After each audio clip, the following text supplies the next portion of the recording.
This just smells like ass. My chair smells like ass. TJ Wide. $1.4 million. I don't know what they were thinking. Like, this guy's not good.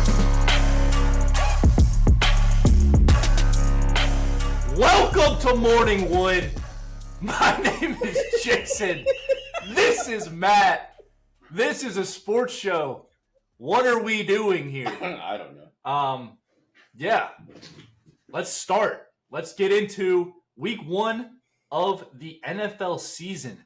Has finished, sort of. We record this on Monday. There is a Monday night game. We'll cover that on Thursday. But top of the morning news for the week. Big injury news. Jordan Love injures his knee late in the game on Friday night in Brazil on the worst field in the world. Dude. He was diagnosed with a sprained MCL, expected to be out 3 to 6 weeks. Huge loss for the Packers. Bengals lose to the Patriots at home 16-10. The largest favorite in week one loses outright to the Patriots. Crazy, Lan. Bengals stink. Crazy. Bears defense bails out Caleb Williams in his debut. First week one win from a number one pick since David Carr since 2002 with the Houston Texans. I was 4 years old. Even though I'm not contributing that win to Caleb Williams' performance, we'll get into that later. The Brads took a big brand in the opener, losing 33-17 at home to them boys and Dak Prescott, the highest paid NFL player ever to live. Look at that cash. Texans win in a shootout. Stephon Diggs, 2 TDs in his Texans debut. Shroud picked up right where he left off last season, Rookie of the Year. Still looks good. Yep. Jim Harbaugh and the Chargers get a win. Welcome back to the NFL, Jim Harbaugh. Is he changing the culture in LA? Yes. Yes, Yeah. he is. I said he was going to do that, so You did. I think he's going to do that. He did it already, honestly. Steelers win. They don't score a touchdown. 6 field goals. Defense shows up. Steelers defense. TJ Wide, defensive player of the year already. You see this thing right here? That's a Steelers. This should be replaced with the shit emoji. Dude. Baker Mayfield throws 4 touchdowns in the season opener after getting paid in the offseason. He looked really good. And then some college football headlines. Texas and Quinn Ewers dominate in the big house. Michigan looks like doo-doo butter, like I said they would. Notre Dame also lost. What the hell was that? NIU, Northern Illinois. Something called Northern Illinois. The Huskies, I believe. I don't even know their mascot. That's insane. But yeah, those are the headlines coming up after this weekend. Let's move on to the best segment on the internet. I'm gonna take that baton, and we're gonna talk about, like you said, the best segment on the internet. My favorite segment of this show, the Antonio Brown tweet of the day. Roll it. Kicks a man. Antonio Brown. Go on social media, man. This is about us. Nobody else, man. Hashtag CTE SPN.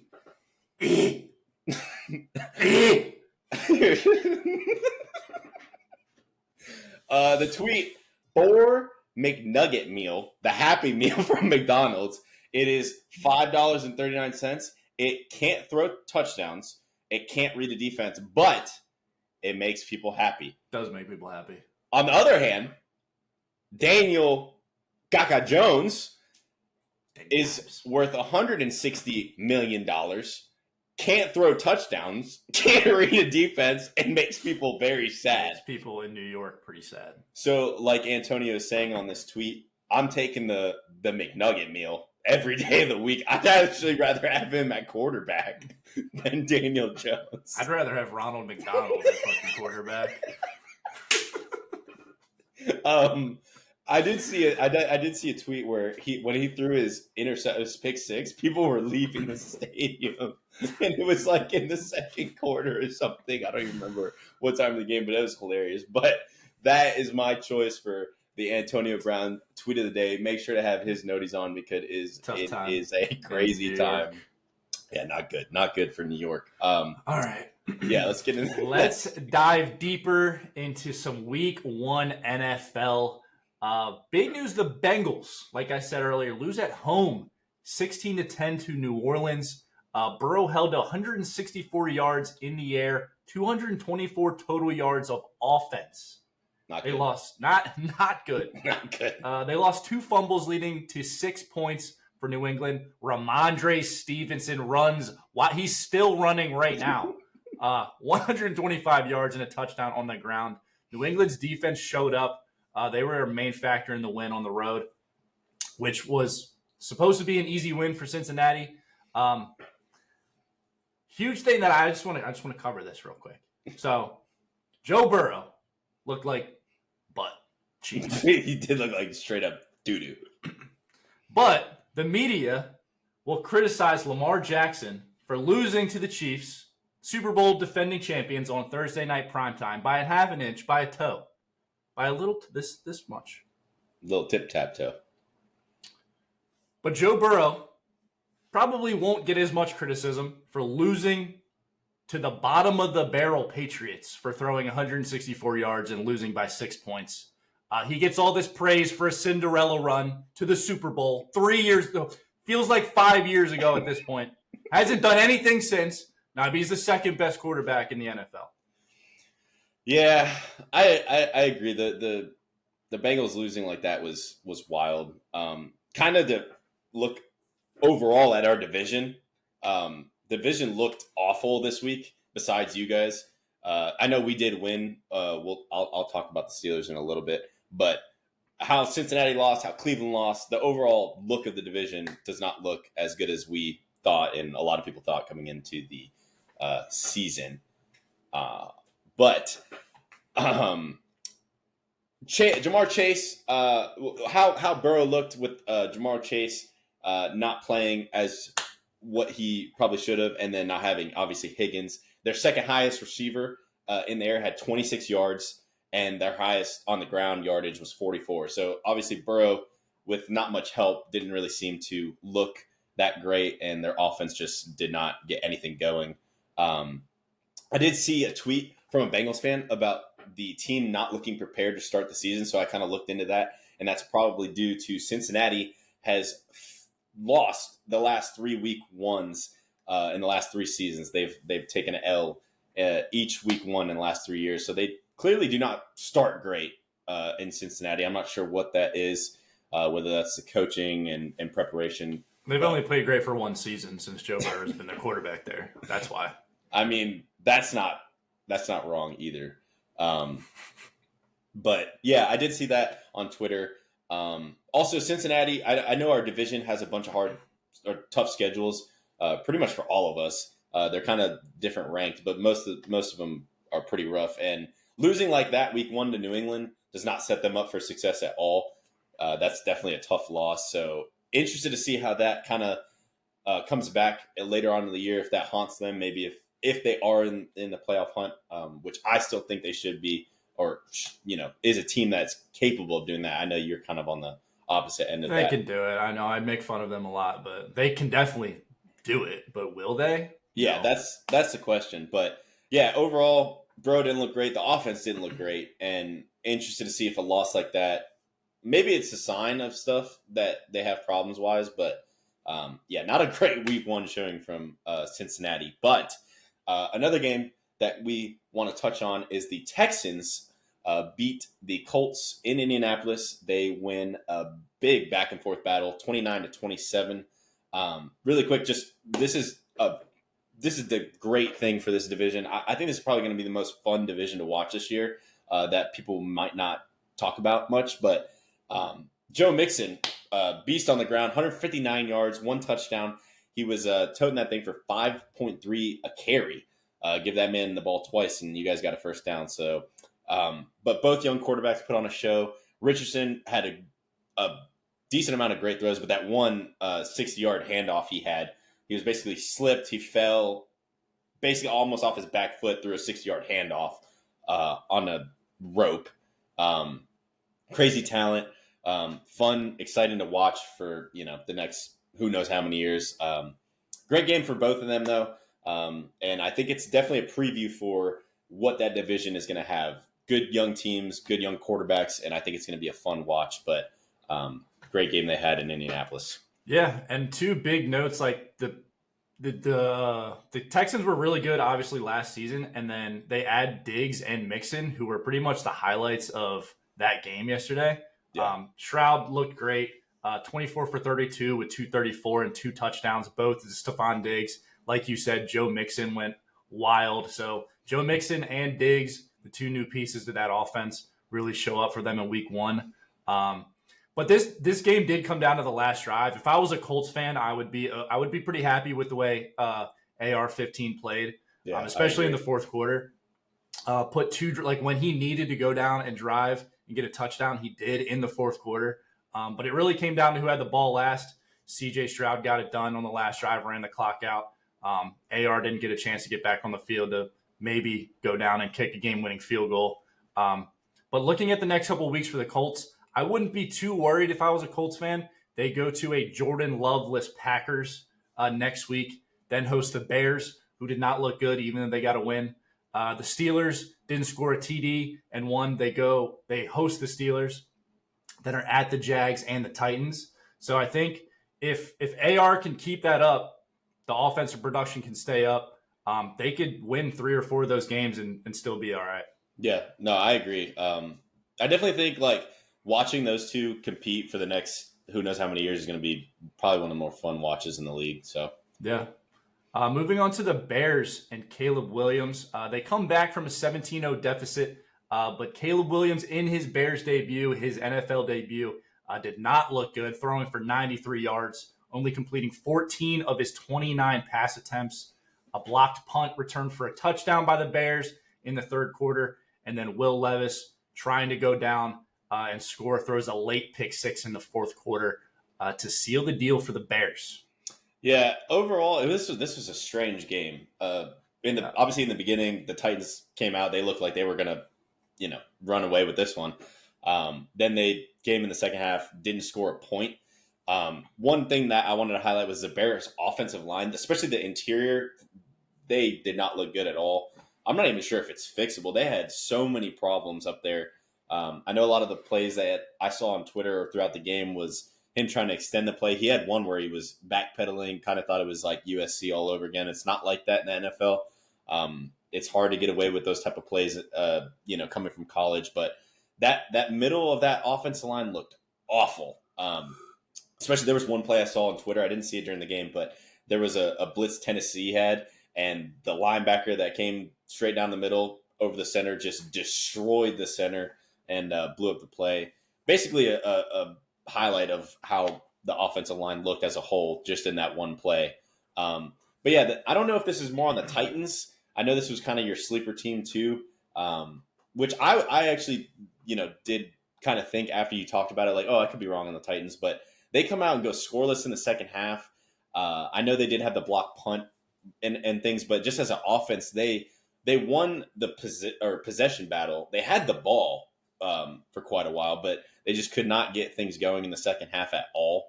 I just don't know if it's one of those type of games where you look at it and it's like, oh, well, the ball didn't bounce our way, and there was a couple things like we lost a turnover battle, lost a possession battle, and it was just one of those games and they kind of bounced back.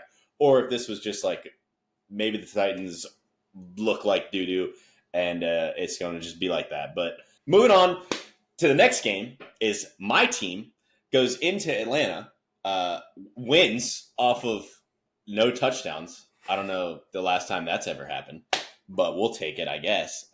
Keynotes that I can think of off the top of my head is the refs were pretty bad in this game, kind of similar to y'all's Thursday night game. The refs were pretty terrible. There was a lot of missed calls or bad calls that kind of didn't go our way, but that's not why we didn't play great.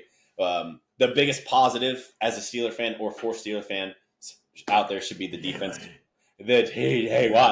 Lead defense looks very good.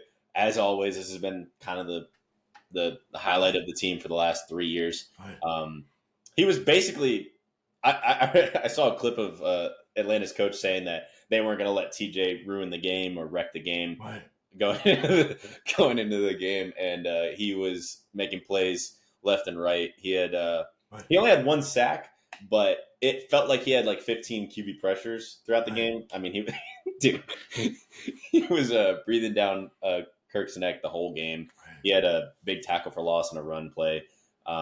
Him, Minka, the secondary. I mean, they showed out. They always do. It seems like holding Atlanta's offense to not very good numbers at all. Flip side, the offense. It was okay, I guess, for week one. The new look with Fields and them boys. Pickens had a big catch. That was definitely the best play offensively that we had. He did have another really good catch on the sideline, but that was called back due to a horrible offensive PI call. Najee looked great as well, like he always does. He had big games big runs, when we needed it, especially late in the game. 6 field goals though is not gonna get the job done. I don't know what this is. If you're a Steeler fan, you'll remember like when we played Alex Smith and the Chiefs in the playoffs not a couple years ago, but like probably like 4 or 5 years ago, we played them, and maybe like 6 years ago, but we kicked 5 field goals to win that game. We didn't score a touchdown. Same exact game or style of game. And I've seen this before, and I don't know what the problem is, but they should give Chris Boswell the key to the city, the state, the country after that performance. Most accurate kicker beyond 50 yards in NFL history. That guy is a legend in Pittsburgh. But we do need to figure out how to just score the ball. Like when we get past the 50, like we need to put the ball in the end zone, and we didn't really do that. And we need to figure out how to do that. Not sure the news on Wilson and when he's going to be coming back, but the offense looked okay. I don't think it looked great. I don't think it looked bad. Yeah. But it looked okay. I was watching NFL Red Zone, and the only time the Steelers came up was when Boswell was kicking a field goal or if TJ Watt was in the backfield. That's like I didn't watch the game, but that's what I saw on Red Zone. Yeah. Which is pretty much what happened in the game. What I do really want to talk about is Kirk Cousins. Kirk Cousins is horrible. He's horrible. Kirk, go Chains. I don't care what anybody says. I've been saying this since when he left. Put Michael Penis Jr. in. Dude, when he left the then Redskins, now Commanders, when he left them and he was on some of those good Vikings teams. And you like that? Did nothing. You like that? He did nothing. He is the 6th. I can't even believe this. I can't even believe this is coming out of my mouth. He's the 6th highest earned quarterback in NFL history. He's above guys like Phillip Rivers, Ben Roethlisberger, Drew Brees. I know it's the way contracts work nowadays. Guys get paid more, but no one else is really even close to this. And he's 1-4 in the playoffs. This man is a thief. Him and his agent are doing unheard of things. I've never seen somebody steal money like this in my entire life. Put the money in the bag. Dude, Kirk is the most overrated, of all the top guys in league history that have earned that much money. There's Super Bowl winners. There's MVPs in that list. Matt Ryan's up there. At least he has an MVP. But Kirk Cousins is awful. He's awful. I said this before we started this podcast to my friends who live in Georgia. I don't know what they were thinking. Like, this guy's not good. He's not good.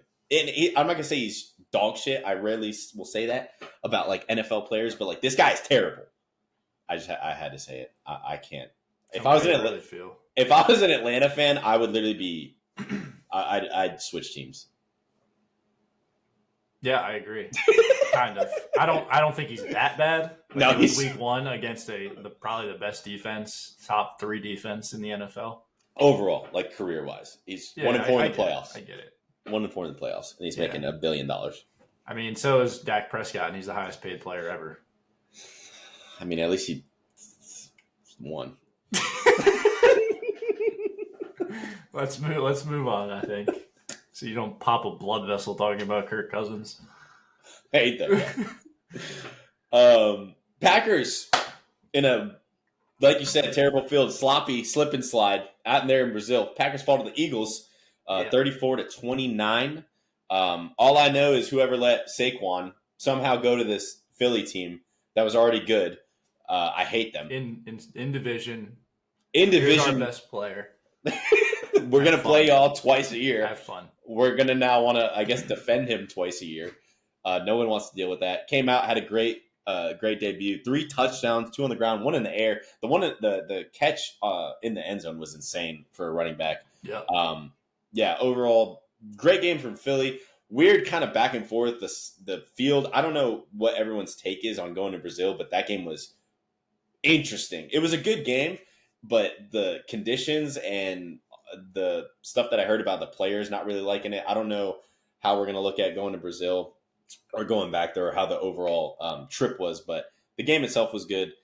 Philly looked good. And we're going to look ahead to the Packers schedule, if you want to touch on that. I know with the big injury. So Jordan Love is expected to miss 3 to 6 weeks. Looking at the Packers' next 6 games, they host the Colts at Tennessee. They host the Vikings at Rams. Cardinals, who looked pretty good against the Bills in their opener, and then they host the Texans. So not an easy next couple weeks for the Packers. Malik Willis is going to be leading that team, so it's going to be rough for the Packers. Do you think it's like a best case scenario is like a 2-4 in that stretch? I mean, if you just look at their if they go 3-3, like that's a big win for them, I think. I would be shocked if they even get there. I was thinking 2-4 is like a win. Like you have to think like just off quarterback matchup wise, I think they're not better than any of the teams that they're playing. Obviously, we don't know much, but definitely not Sam Darnold and the Vikings. That guy's the MVP of the league. Overall, like looking at that, I mean, I don't think they beat the Colts. At Titans, again, we don't know how that game was for Tennessee. We'll maybe say they can win that. I don't think they're going to beat the Vikings. I don't think they're beating the Rams in LA. The Cardinals, like you said, looked far better than I think a lot of people thought they would. I know in the power rankings they had them far down on the list, but they put up a fight in Buffalo. And then they're definitely not beating the Texans. They can maybe get 2 of those. I think that'd be a win, 2-4. But I would not be shocked if they go 1-5 or 0-6. Honestly, like that's a rough. It's definitely a big loss for them. Yeah, losing Jordan Love for that long. Yeah. But we'll see. Malik Willis. I mean, I don't know. They're gonna have to ride Josh Jacobs until the wheels fall off. Yeah, those other guys are gonna have to start making plays, and their defense needs to show up as well. Yeah. But another note I wanted to make just on watching Sunday. As a Ravens fan, this stuck out in my brain. Where were all the illegal formation penalties on Sunday? I saw tackles in the backfield. No flags. I think there were 15 flags called on Sunday for illegal formation. There were 5 on the Ravens on Thursday. I think they used up all those penalty calls. I guess it was like, we're going to make a statement to the NFL. Everyone's watching this game. Don't line up in the backfield, but like you would think there would still be more penalties called on Sunday. It's just frustrating as a Ravens fan because those penalties killed drives in that game. So it's just frustrating to see. The NFL, I think they need to be more consistent. Like if you're going to call 4 on the first drive of the NFL season, let it be known that that's what you want to do on Sunday for week 1 for everybody else. Yeah, I agree. I mean, I know in that first Thursday night game, they said that the NFL was going to kind of try and crack down and be more mindful of that type of stuff. Only on the Ravens. That's what they're only on the Ravens. Only in Baltimore. Crack down only on the Ravens. Or whoever's playing the Chiefs, actually. There was actually a NFL-wide meeting, and y'all were the only team that didn't show up to the meeting, I guess. So. I think it was – no, we probably showed up because other people were doing the same thing that we did, but we just got flagged for it. Interesting to point that out. We'll see how that looks moving forward. But moving on, let's review our game picks from last week, our college football game picks. Coming into this past Saturday, I was 3-2. You were, what were you? 2-3. 2-3. Okay, that's right. We flipped on the Florida game in Miami. But going over these games, I went 3-3 in these picks. I had Georgia Tech. You were on the opposite side of this. I was on the orange. I had Georgia Tech winning this. That boy for Syracuse, that quarterback, can play. I think everybody now knows that boy can play. So I was wrong on that one. Texas, Michigan. We both had Texas winning, but you were definitely right on it could be a rough afternoon for Michigan, and it was. I thought that they were going to look a lot better, but they did not. They did not. Big Blue did not look very good, but we both were right on that one. We had Baylor, Utah. We both picked Utah on this one. The Utes. I thought they were going to win more convincingly, I guess. I think they only won by 10 or 11 points. Yeah. Baylor kind of stood in there. They didn't score, but their defense held up for the most part. Yeah. Yeah, no, I agree. Baylor definitely did play a lot better than I think a lot of people thought. I did call this. I didn't say that they were going to win, but I knew the Iowa and Iowa State game was going to be close. It seems like every year they're always close no matter what Iowa's ranked. And I knew that going into it. I had Iowa. Did you have Iowa State in this one? No, I had Iowa. Oh, we both lost. Okay. Yeah. We both took an L on this one. But yeah, surprising. I don't even know if it's an upset really because they always play each other close. But I guess upset win on the road. Iowa State winning in Iowa? I believe that Iowa State only led in this game after it was over. I don't think they led at any point during the game except as time expired on the field goal. Tough pick to lose like that, but it happens. Another take that makes me look really good and like I know what I'm talking about. The upset of the week alert, Tennessee at North Carolina State. North Carolina State keeps it close for about the coin toss, and then they get absolutely routed by Tennessee. I was wrong. You were right. Bulls. Congrats on that one. And last but not least, we both had Nebraska winning that one. Colorado taking the big fat L on the chin. So that takes me. Not play well. They did not. That takes me to 6-5. That brings you to 7-4 on the college picks. Pretty close right now. We'll see how that keeps going. We'll see how many games we can get in this weekend. It's not looking great for the matchups, but the slate looks ugly. We'll pick some close toss-up games, I guess. Yeah.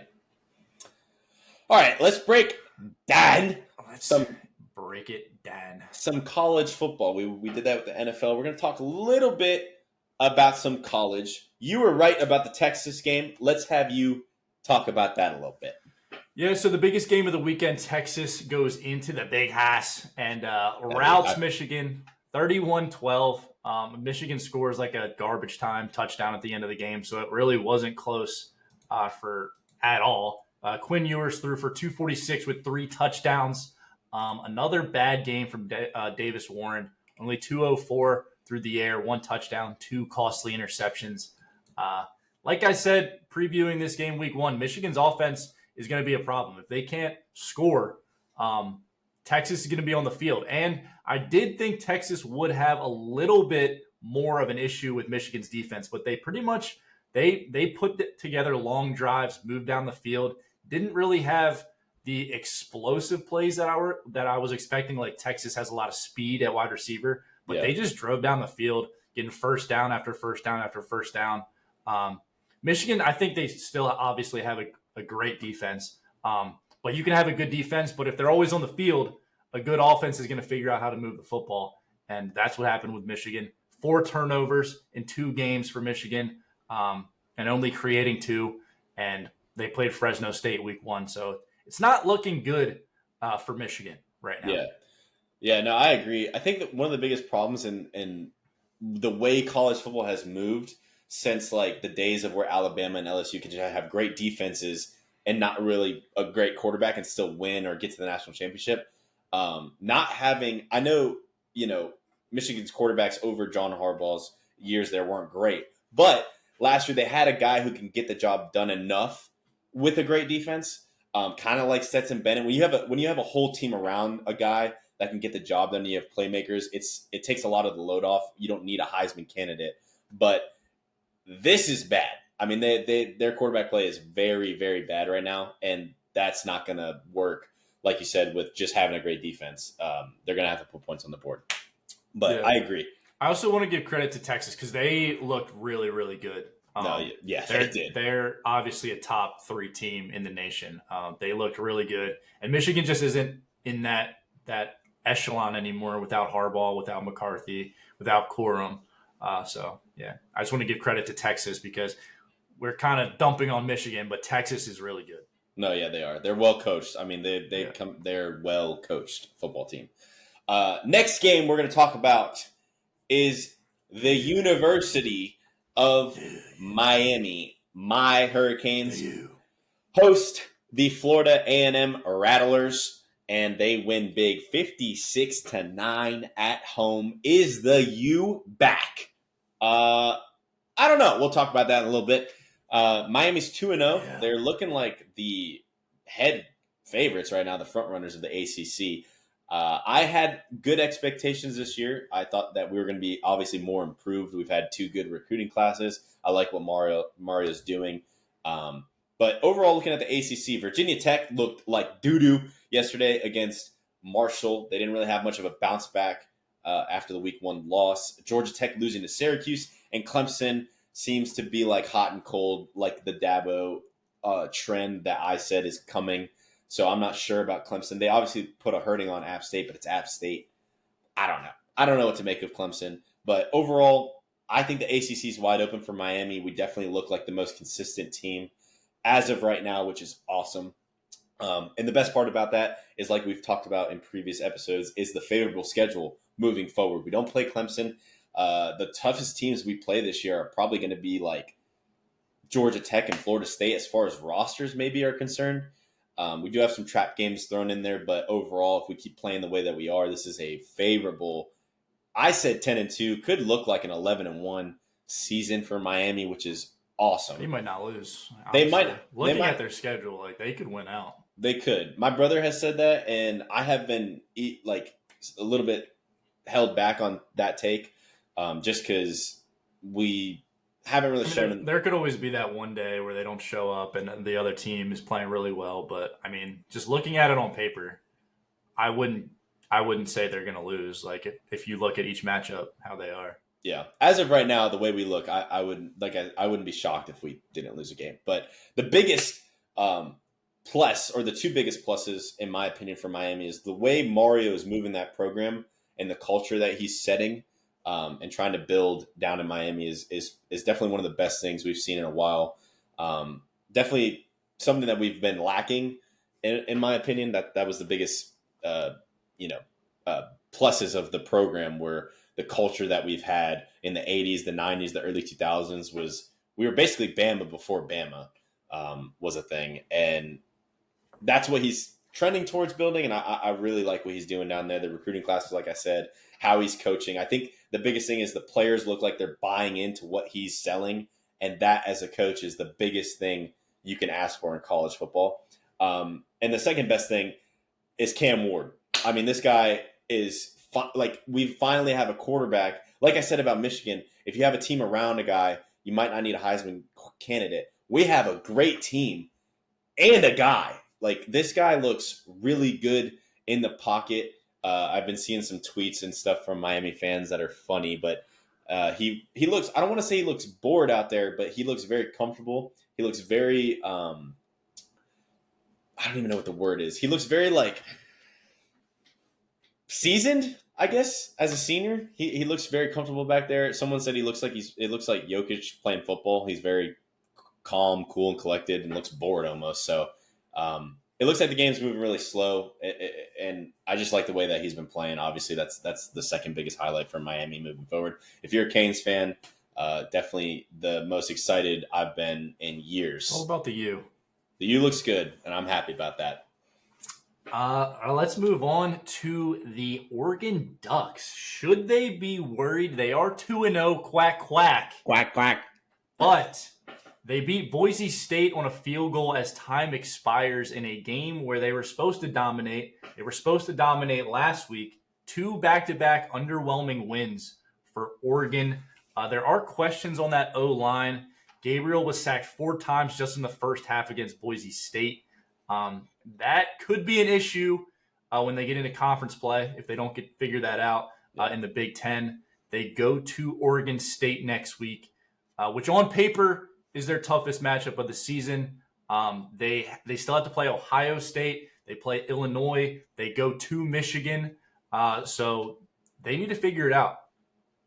Yeah, I agree. Not the greatest 2 weeks for Oregon. We'll see how they kind of bounce back. A lot of people's Big Ten favorites. So I picked them to win the national championship, so they need to figure it out now. They kind of do need to figure it out. Another team that needs to figure it out is Notre Dame. Come here, Notre Dame. There's no figuring out. I need to talk Notre to you, Dame, Notre they Dame. already figured it out. You cannot spend $1.4 million and lose.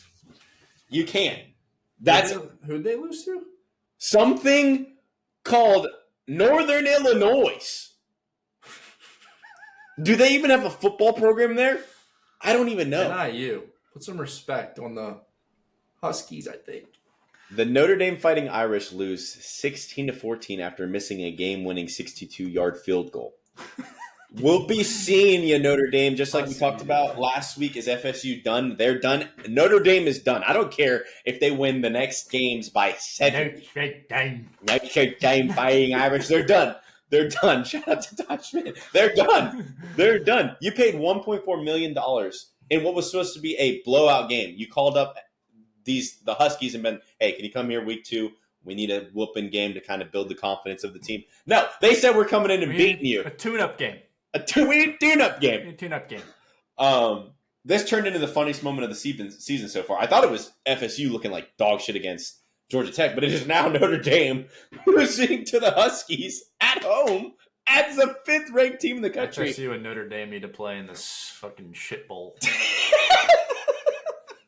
Who was the worst team ever? That is insane. That's definitely the funniest moment of the season so far. And Marcus Freeman is looking like he's just following in Brian Kelly's footsteps. I said this in the first episode that I think we had when we were making our playoff prediction. And Notre Dame constantly, every year, will get overranked. I wasn't as down on them. I thought they were going to look good this year. But they constantly get overranked, and then they lose stupid games and then play for nothing. The only thing they've played for in the last decade, what seems like, has been in 2019 when they made the college football playoff, and they got put in the dirt by Clemson 30-3, and they were a waste of a playoff spot. So Notre Dame, you're done. I don't even care. Yeah. I don't care if they win all the rest of the games by 70 points. You lost to Northern Illinois, unheard of from a 5th-ranked team at home. Unacceptable. And keeping my blood pressure up, we're going to talk about Colorado. Let's do that. We're going to talk about Colorado. We can even both talk about Colorado because what is going on in Colorado? If there was a least improved award for a team, they should get it. They should get it because they get blown out by the Cornhuskers. I know the score was a little bit closer than it even seemed like. They were not in that game at all. The offensive line, in my opinion, is unfixable. Shador runs more in the pocket than maybe their running backs. Than their running backs. He has more yards in the pocket running around than their actual running back had in the game. He will run for more yards within the hashes than their running backs will run all season. I've never seen anything like it. Shador, I feel bad for him. He's a great player, but golly, he's running for his life back there. They can't run the ball. If you have that bad of a ball, Nebraska was sitting with 2 safeties back, daring them to run the football, and they were like, "Nah, we're gonna throw the ball." They can't run the ball. They can't block either run or pass, and I don't know. I mean, on the flip side of the ball, the defense problems, those look like they aren't going to get fixed at all. Especially when they play good teams. We talked about the rest of their schedule. We said that they were going to lose this game, and again, they got a couple of ranked teams coming up. Remaining in the schedule, and that's I think culturally they need to dial it down with the noise and just focus on improving and the player development because there are problems that are lingering, and they really need to fix them. It's like they had all of these same issues last season, and everyone said that they were addressed, or I don't know if Coach Prime said they were addressed, but that obviously they needed offensive line and they needed defense. Yeah. They said they were addressed in the offseason. They don't look addressed at all. They look almost worse, especially against Nebraska. They can't block. They can't run the ball. They can't play defense. It looks like more of the same from what we saw last year from Colorado. Yeah, not a recipe for success. But No. That's going to wrap up what we're looking back at with the college football weekend. Let's look at the new brand new top 25 fucking rankings, dude. Jason, do you have any complaints? We'll go through. We'll say our top 4 teams, and then we'll go through to the 12 team. What the 12 team playoff would be. But do you have any complaints about the top 4? I don't. I think Texas deserves to move up, but we still don't know what Ohio State is really against. They haven't played anyone yet. Right. But after the win, the big win in the Big Hass for Texas, I think they deserve that number 2 spot. But no, other than that, like I think Ohio State hasn't been able to prove themselves. They could be the number 1 team in the country. We just don't know it yet. Yeah. But no complaints from me. Yeah, me neither. I actually, Alabama did.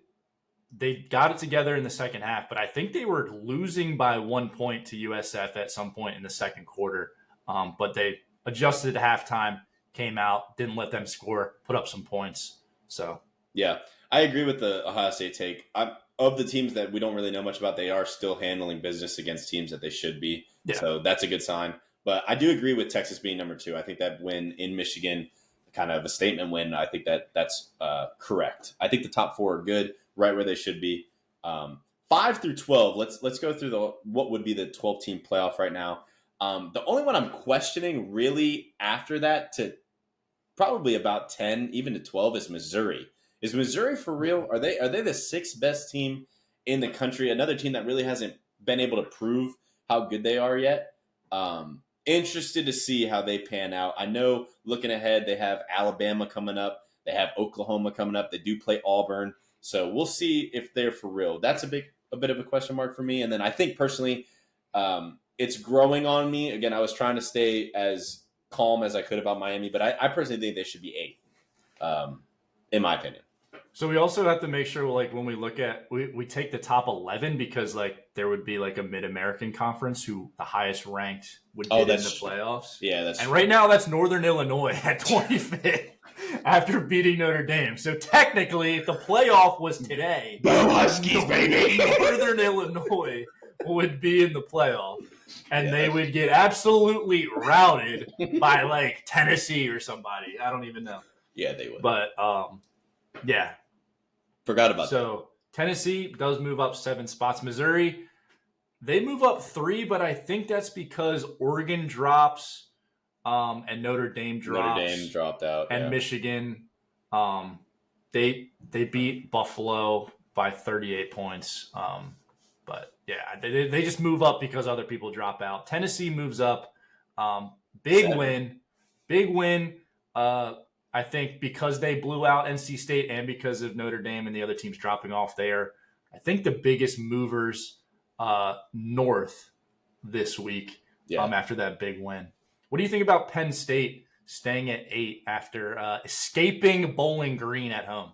Yeah, looking at this, like, I think personally, like, Miami should be ahead of Oregon and Penn State. Again, Oregon, while being 2-0, hasn't looked great. And Penn State, kind of like a Clemson-ish, where they came out week 1, beat the brakes off West Virginia, looked great on the road, and then they host Bowling Green, and they squeak out, barely survive. Is Bowling Green that good? We don't know. Who knows? Not watching too many They're not bad. Bowling Green games. But I think Penn State's sitting around where they should be. I think they're leaning more towards what they were week 1. I think that was more of a what that team is. So I'm not mad about that. I just personally think Miami should be a little bit higher than Penn State, but Penn State's fine because Oregon following them is perfect. I think if Miami didn't play Florida A&M, they would probably have moved up a little bit more. Yeah, I just thinking of the week 1 win in Florida. I think that was a huge statement win. But finishing out the top 12, I think USC, rightfully so, winning, beating LSU at home and then, just taking care of business against Utah State. And then Utah, not a great win against Baylor, not a statement win or anything. They fall down 1 spot, but I think they should. I think Utah is a playoff team right now if it ended today. Moving on, the back half, we'll just finish from 13 to 25. Oklahoma State, I watched that entire game. That was a crazy game. Arkansas, like they won by 8 points, but that was in overtime. They're back and forth in the fourth quarter. They did come back, missed missed a field goal to win. Arkansas missed a field goal to win. And then in the first overtime, they both missed field goals. And then Oklahoma State finally drives down, scores a touchdown, have to go for 2. So that score's a little misleading, I would say, for Oklahoma State. They did pull out the win. Arkansas is a good football team, but they were on the ropes for most of the game in that one. Yeah. I think that 13 through 15, that Oklahoma State, Utah can be in that mix, Kansas State and Oklahoma. Those are kind of like the not sleeper, but the quiet teams that are going to sit around, I think, that range and be the teams that are competing for the playoff spot this year. Yeah. Overall, obviously, the two biggest falls are sitting right next to each other. Michigan dropped 7 spots after getting humiliated by Texas, and then Notre Dame, in my personal opinion, I know it might be crazy to some people, but they should not be in the top 25. I don't care who you are. I don't care what you are. I don't care if they win, again, the rest of the games by 70. You lost to Northern Illinois at home. You're the 5th-ranked team in the country. You paid $1.4 million to embarrass them, and you lose. You should not be. 1.4. How much? 1.4. 1.4, and they lose. Like, you guys should not be in the top 25. Everyone else should be right around where they're at. Some newcomers to the list: Arizona, Iowa State with the big win over Iowa. Nebraska cracks the top 23 after beating Colorado. Northern Illinois, rounding out the top 25. The Huskies are sitting at 25. 25th ranked team in the country. Has that program ever been in the top 25? I don't know. Probably not. I doubt it. I think that was their first win against a top 10 ranked opponent. Yeah, I would imagine. Overall, I agree with most of these. I think Notre Dame should be out. They can maybe build their way back in, but they should be out. And then overall, I mean, that seems about right. I feel like Nebraska could actually make some noise moving up into like the teen spots. Yeah. But overall, I think that's a pretty good list. I think they got it right. Nice. Let's move on to a new segment. Overreaction or underreaction? I like it. New segment. I think every Tuesday episode we'll have these because we're not going to have Jay's best bets. So we'll probably throw this in there. Let's get it started with Jay's favorite team, the Bengals. Over or underreaction on the Bengals coming in last place in the AFC North, our division? I think as much as I want to say it's an underreaction, actually, no. I'm going to go with underreaction. I was going to say, no way. Because the AFC North is going to be tough, obviously. The Ravens are going to be there. The Steelers are going to play great defense and kick field goals. The Browns did not look good. It's going to be the Browns and the Bengals like it normally is in the AFC North competing for last place. So I'm going to say that is an underreaction. Okay. So we go to Atlanta.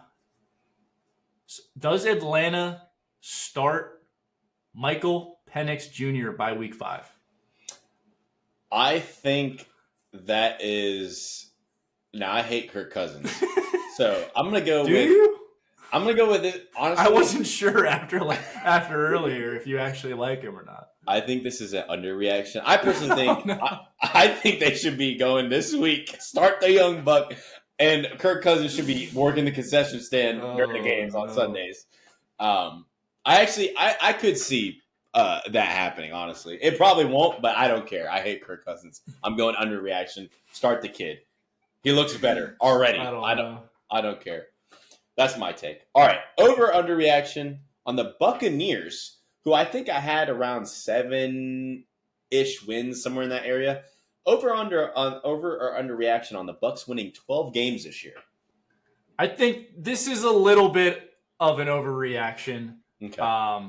They do have a tough schedule. Looking it over, they play at the Chargers, at the Cowboys, at Bengals.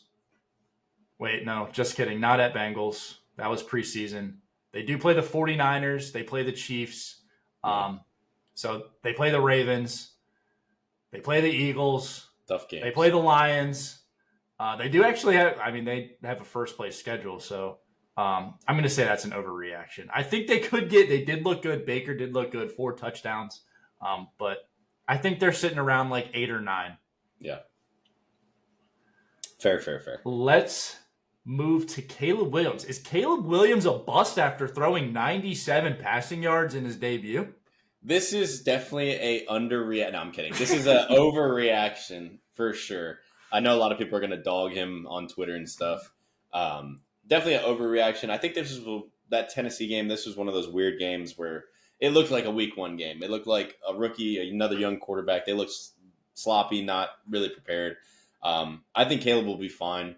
They got decent weapons around him. They need to fix that offensive line if he wants to survive, or he'll turn into Andrew Luck 2.0.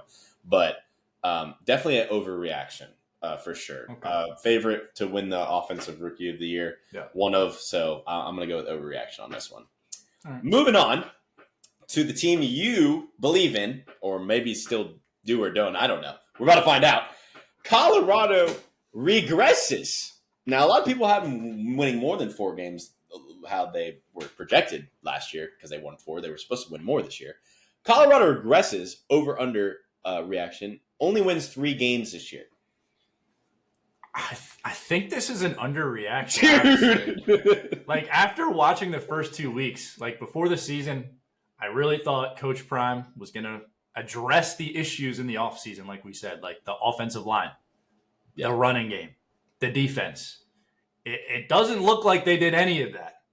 So I'm going to say an underreaction. Looking at their schedule, I don't feel confident in them winning any of them. So I'm going to say underreaction. Okay. Jay's not a believer in Colorado. Not after watching that Nebraska game. And the South North Dakota State. North Dakota State. Yeah. I mean, they barely squeaked out a win against them. Yeah. Sticking with college football, is Miami winning the ACC? Oof. This is a tough one. But I'm going to say it's very close, but I'm going to say it's an underreaction as of this week. And the only reason, like I touched on earlier talking about Miami, just the state of the ACC being wide open at the moment. I don't really think this is a crazy take at all. So I'm going to say it's an underreaction. I wouldn't be surprised if we do end up winning, like we talked about, favorable schedule and how we're looking so far. We definitely look like the best team in the ACC. So I'm going to go with underreaction as of right now. Okay. Next one, sticking with college football again. Does Brian Kelly doesn't make it the whole season as LSU's head coach? Do you think he's getting canned throughout the season? I think this is a slight overreaction. I think he makes it the whole season. Is he the coach next year? I don't know. That's but another question. Does he get fired middle of the season? I mean, if they have another bad loss, but it was against who did they lose to for week 1? Boston? No, who was USC. USC. Yeah, USC. That wasn't a great loss. USC might look good, but I think that's a slight overreaction. I don't think he gets fired during the season. Okay. Last one for today. Is Michigan football dead? Are they a dead program? Are the Wolverines dead? I'm gonna go slightly with a overreaction, but I will say I would not be shocked if Michigan football does return to what they were before Harbaugh got there. Yeah. It might trend that way if they cannot find a quarterback that can get the job done. But I'm going to say it's a slight overreaction. They do have a good defense, like you said earlier. They do have good players. I think just as a coach, he needs to have guys buy in to what he's selling. And I don't think they're dead yet. But again, I wouldn't be shocked if they do trend towards what they were before. All right. Good takes. That's it. That's it for episode 5 That's freaking of the football season. We love football. We're in the middle of it, just the beginning. We have a long season ahead of us. Any last final thoughts after week 1?